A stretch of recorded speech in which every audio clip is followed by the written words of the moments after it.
their systems and their processes. But once you leave that organization, you may find that you have no idea what you're doing again and feel like you have to start over again. So what I want to do is I want to help you be better at your job, be a better manager, be a better leader of people, or maybe discover that you hate management and you don't want to do it at all. That's not the wrong answer either. Okay, so what does this all mean? Well, what it means is I give you my experiences. I share with you what has worked for me in the workplace, and I help you figure out how to make it your own. You aren't going to sound like me. I'm not going to sound like you, but we can still grow from each other's experiences, and you can still learn how to be the best leader your way. That's true to you, so you don't have to struggle with feeling like an imposter all of the time, because you understand what it is that you're doing and you get to do it true to yourself. So if all of that sounds really good to you, I hope that you follow me. I hope that you join my community.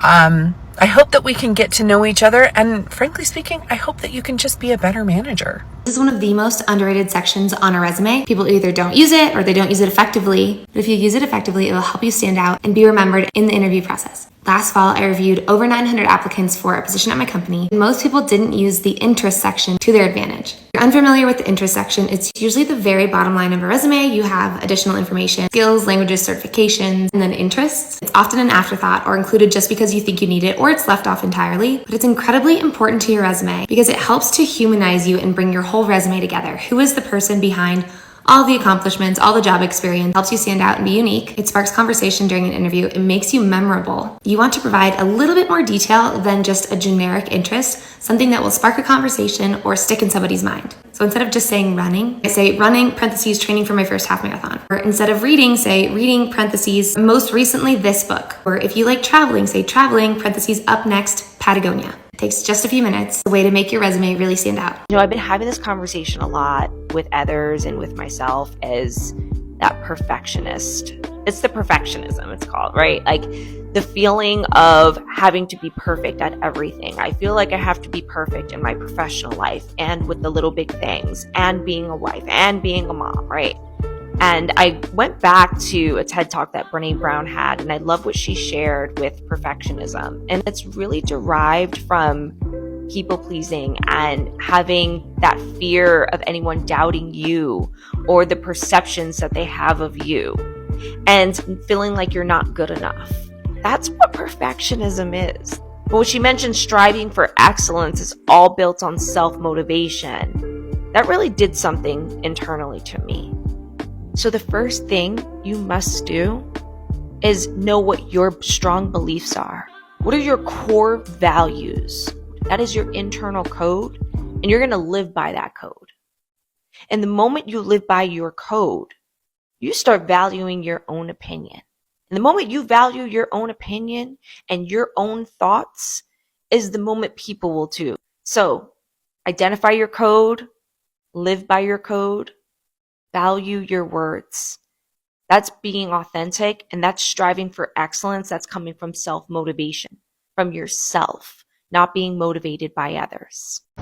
If you believe you've been wrongfully terminated, or even if you're terminated at all, always get your personnel file. If your company has an HR team, they will have a personnel file on hand for you. So make sure that you get it. Also, check your local laws, your state laws, for how long they have to get it to you and how it needs to be delivered to you. This personnel file holds all of the information that you don't know. So everything about your performance and the things that are being said about you behind closed doors. This is vital information where you can get really great feedback for better performance. Let me know in the comments if this was helpful. Here is my unpopular opinion.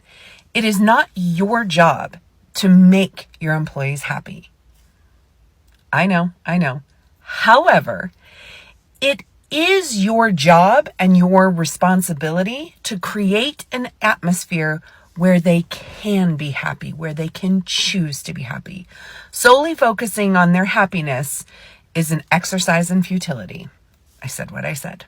Okay, so this is what you're going to do after your next networking event to make sure that those connections and those new relationships actually stick. Okay, so say I met this amazing founder at an event and I want to connect with her and stay in touch. I'm going to go to LinkedIn and find that person, go to their profile, and click to connect with this person. Then I'm going to want to click on the add a note option. Now, the note is the important part. You want to make sure that you, 1, reference where you met. 2, you want to highlight something that you talked about, an interesting topic of conversation, any big projects or trips or milestones they have coming up, something personal. And then end it with a quick sign off.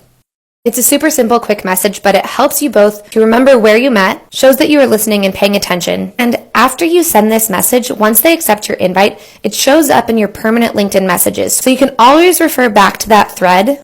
You know what's one critical skill that you need in the work environment? And like, if you master this skill, you have truly mastered navigating through the workplace and dealing with people.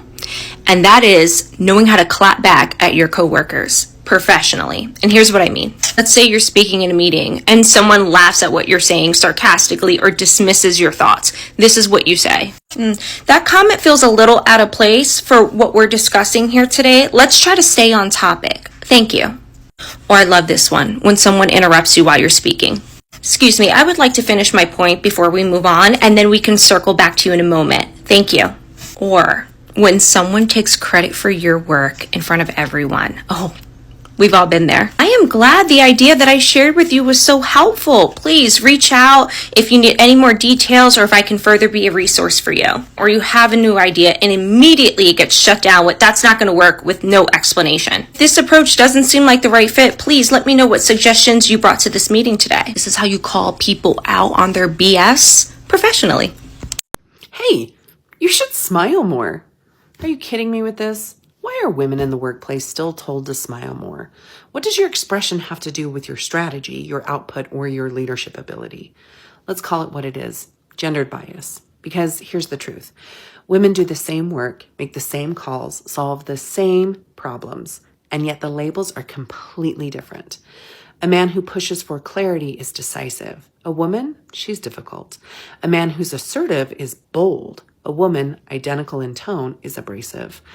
A man who cares passionately about culture is inspired. A woman showing the same intensity is too emotional. A man delegating a task is efficient.